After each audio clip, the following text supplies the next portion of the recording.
Assalamualaikum warahmatullahi wabarakatuh, sahabat semua. Eh, Perubahan dalam kehidupan itu pasti akan selalu ada dan terus terjadi, ya, seiring dengan berputarnya bola dunia. Perubahan entah itu perubahan kepada yang baik ataupun kepada hal yang buruk. Yang pasti perubahan itu pasti terjadi dan pasti ada.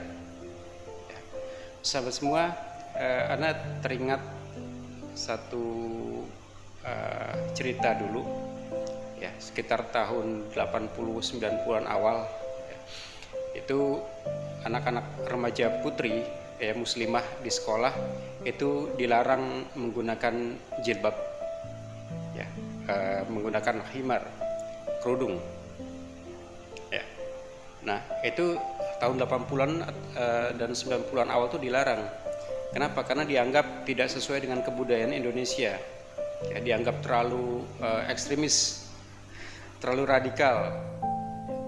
Tapi seiring dengan adanya dakwah yang terus dilakukan secara gencar tentang kewajiban menggunakan jilbab, ya, untuk para muslimah, akhirnya sekitar tahun 90-an awal pertengahan yang mendekati akhir, ya, itu akhirnya jilbab mulai boleh digunakan, ya, dan bahkan menjadi pakaian resmi seragam anak-anak muslimah sekolah saat ini.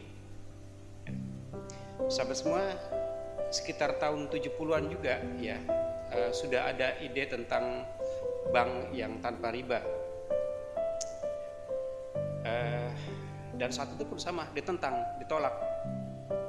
Dia anggap terlalu radikal, terlalu ekstrim. Begitu, sahabat semua. Tapi coba lihat sekarang, ya, tahun 90-an juga, ya, bank syariah pertama di Indonesia bisa, dan sekalipun itu dengan proses yang panjang, ya, dengan waktu yang lumayan panjang. Artinya apa, sahabat? Dengan dakwah, ya, sesuatu yang tadinya dianggap radikal, sesuatu yang tadinya dianggap ekstrim, keras, gitu ya, akhirnya menjadi hal yang biasa, sesuatu yang wajar dan bisa diterima oleh masyarakat. Demikian juga kalau kita tengok lagi jauh ke belakang, ketika baginda Nabi memulai dakwahnya pertama kali di Mekah, apa yang terjadi? Penduduk Mekah menolak, ya. Bahkan banyak para sahabat yang dianiaya, ya. Kita bisa baca sejarahnya bagaimana Bilal itu dijemur, ya, dijemur di padang pasir yang panas, kemudian ditindihkan batu yang besar, ya. Kita juga banyak baca lagi, ya, bagaimana seorang keluarga Yasir, ya, itu dianiaya, bahkan akhirnya menemui syahid, ya. Nah, tapi ketika dakwah itu terus dilakukan, sahabat, ya, ketika dakwah itu terus dilakukan, apa yang terjadi? Akhirnya diterima. Di mana kita bisa membaca orang yang pertama kali menerima dakwah Rasul, ya, adalah istri beliau sendiri, Khadijah, Bunda Khadijah.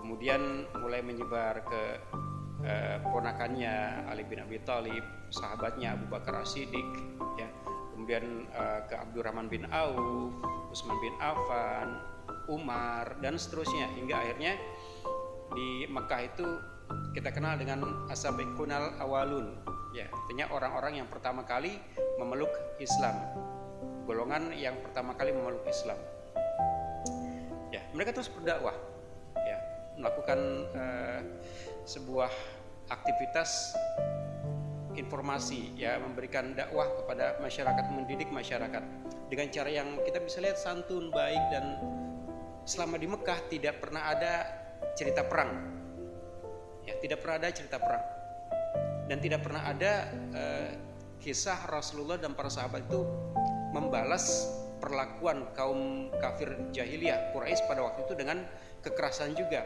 Tidak ada di Mekah. Selama 13 tahun dakwah di Mekah, Rasulullah tidak pernah membalas sedikit pun perlakuan kaum kafir Quraisy kepadanya dan para sahabat dengan kekerasan juga. Ya. Kemudian kita bisa melihat bagaimana akhirnya Rasulullah mengutus Mus'ab bin Umair ke Yasrib, dan dakwahnya pun dilakukan secara damai. Ya, bahkan dikisahkan ketika Mus'ab bin Umair sedang dakwah, ada salah satu pemimpin kaum di Yasrib itu, Sa'ad bin Mu'az, ya, itu mendatangi Mus'ab bin Umair membawa pedang, ingin menghentikan dakwahnya Mus'ab bin Umair. Ya. Kemudian kata Mus'ab bin Umair, silakan tunggu dulu atau duduk dulu bersama kami, dengarkanlah apa yang ingin saya sampaikan. Jika Anda menerima, maka itu akan menjadi baik bagi Anda, dan jika pun Anda menolak, maka saya akan pergi meninggalkan tempat ini.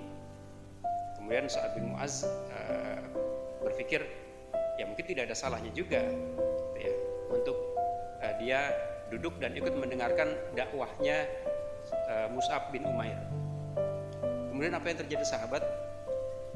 Sa'ad bin Mu'az yang tadinya datang ingin membunuh Mus'ab bin Umair, justru luluh hatinya dengan dakwah yang dilakukan oleh Mus'ab. Ya, akhirnya dia menerima Islam. Kemudian dari situlah lewat perantara Sa'ad bin Mu'az yang setelah masuk Islam, Rasulullah hijrah ke Yasrib, ke Madinah, dan mempersatukan antara kaum Muhajirin dan kaum Ansar. Di mana Yasrib sebelumnya itu selalu terjadi perang saudara. Ya, akhirnya Rasulullah berhasil dakwah di Yasrib dan diterima, hingga kemudian menyebar. Kita bisa membaca terjadilah Fatu Makkah, dan dari situ kemudian menyebar ke seluruh Jazirah Arab dan seterusnya. Nah, artinya apa di sini, sahabat? Ya, dakwah itu merubah. Ya, bisa jadi sesuatu yang tadi awalnya dikatakan radikal, ekstremis, teroris, gitu ya, tidak sesuai dengan kebudayaan, pada akhirnya akan menjadi satu hal yang biasa dan wajar diterima oleh masyarakat, gitu ya. Jadi sahabat, yuk kita terus belajar, ya, mengkaji ilmu-ilmu Islam supaya kita semakin paham bahwa Islam itu membawa kebaikan untuk semua. Islam itu adalah agama yang memberikan rahmat bagi seluruh alam semesta. Demikian, semoga bermanfaat. Assalamualaikum warahmatullahi wabarakatuh.